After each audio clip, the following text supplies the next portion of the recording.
Hi, everyone. I am here to talk to you a little bit today about compassionate inquiry and how we as adults can learn to replace self-judgment with curiosity. Now, most of my work in my business is helping parents help their teenagers. But I wanted to talk to you today about parenting ourselves for a couple of reasons. And the first of that is that I know a lot of amazing parents that are deeply loving and caring and accepting of their kids, but who talk to themselves in really unkind ways. And so my motivation is to share a tool that can help us practice greater self-love and to parent ourselves better. And secondly, as loving and kind and compassionate as we may be with our children, when our children hear us talk about ourselves in cruel or unkind ways, we're inadvertently teaching them that is an okay way for them to treat and think about and talk to themselves. And as kind and loving parents, we don't want to do that. So let's first talk about what compassionate inquiry is and how we use it. So the first thing to note is that compassionate inquiry is a psychotherapeutic approach that was developed and pioneered by Dr. Gabor Mate. I am not formally trained in this approach, and so I'm going to give you my laywoman's understanding of how it works and how, I've practiced it in my life. And basically, I would describe it really simply as learning to replace self-judgment with curiosity. So let's talk about a couple examples of what that looks like and how that works. So one example would be, maybe you have a really hard time around bedtime with your preteen, let's say. And it seems like you lose your temper every night because they just drag bedtime out. You have to fight with them to get them to brush their teeth. Everything's a fight, and you're losing your temper every night. So an example of being self-judgmental would be to say something like, I'm so impatient every night. It's the same thing. I can't seem to figure out a way to get this kid to go to bed. I feel so guilty. I'm probably messing my kid up. I don't know why I'm like this. They deserve a better parent. Okay. If we take that same situation, these bedtime frustrations, and we approach it with a compassionate inquiry lens, it might sound something more like this.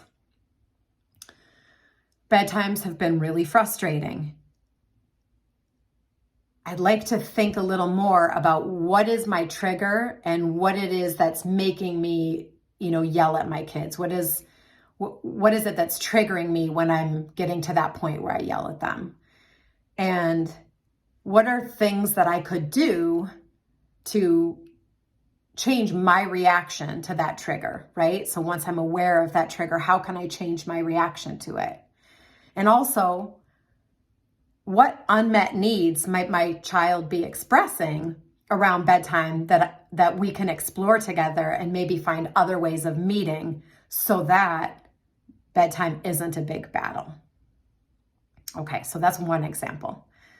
I'm going to give you one more example and then we'll dig a little bit deeper into how this works and why this works. So this other example comes from my own life. So about 6 or so years ago, I decided that I wanted to start a business. And in that time, I've had periods where I did a lot of work, and then I've had periods where I did like almost nothing. And I found myself thinking at times something along the lines of, wow, Diane, you always start things and you never finish them. And this is so typical of you. You don't have a background in business. I don't know what makes you think that you're actually going to be successful in this. You have no background in this. You've never demonstrated that you can follow through on a business plan before. So unkind, right? Now, let's look at how I was able to reframe that for myself and then talk about what that did.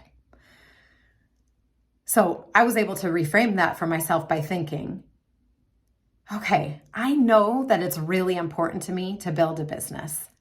I believe that I have knowledge and skills and strategies that will help other people that have been in situations like mine that also are raising teenagers in this difficult world. This is really important to me. And so I really want to explore what it is that's holding me back, and think about why there's this mismatch between what I know is important to me and, how much I'm actually working on it. Now, that reframe, what that did for me is that it allowed me, one, it allowed me to be gentle with myself, because when we're judgmental with ourselves, that's just a closed door. It doesn't allow for any greater exploration. That's just, you are this thing and that is what it is. It doesn't feel good and it doesn't allow for growth. But with my reframe, I was invited to be creative, to have deeper self-knowledge, and to find solutions. And so I was able to look and interrogate some of my own self-limiting beliefs, right? I was able to, when I was curious about it, I was able to say, all right, what is it that I believe that a business person needs to be? And why do I think I'm not adequate for that? And to look and see if there was really evidence to support that self-limiting belief. I was also able to look at what habits in my life were and weren't supporting me actually doing work, and to make some changes just to my daily routines and my habits that supported me doing the work that I knew was important to me. So again, by being curious, I was inviting greater self-knowledge, self-growth. It's solutions oriented, right? Okay, so I want to end here with two final thoughts for you. The first is that learning to change your thoughts from a place of judgment to a place of curiosity takes time and it takes practice. And one strategy that I offer that can help you really develop this habit of the mind of going from judging yourself to just being curious about things is journaling. Now, I recommend journaling for all kinds of things. It has been a really transformative practice in my life. But what journaling can do in this specific instance of trying to develop this strategy of compassionate inquiry is it can slow down your thoughts and give you time and space to slow down and really identify what are your judgments. And then it gives you time and space to step back and very intentionally reframe those judgments. And the second thing that I want to say is that if you're listening to all of this and you're thinking, oh God, I've been a terrible parent. I talk badly about myself all the time in front of my kids. Please let this be then your first opportunity to practice compassionate inquiry. Because friends, all of us are parenting ourselves at the same time as we are parenting our kids, and none of us enter this work perfectly, and we never achieve perfection. We are always just learning and doing the best we can. So I offer this tool to you from my heart, hoping that it will bring you to places of greater self-love and self-knowledge and finding solutions. And so I will leave you with that.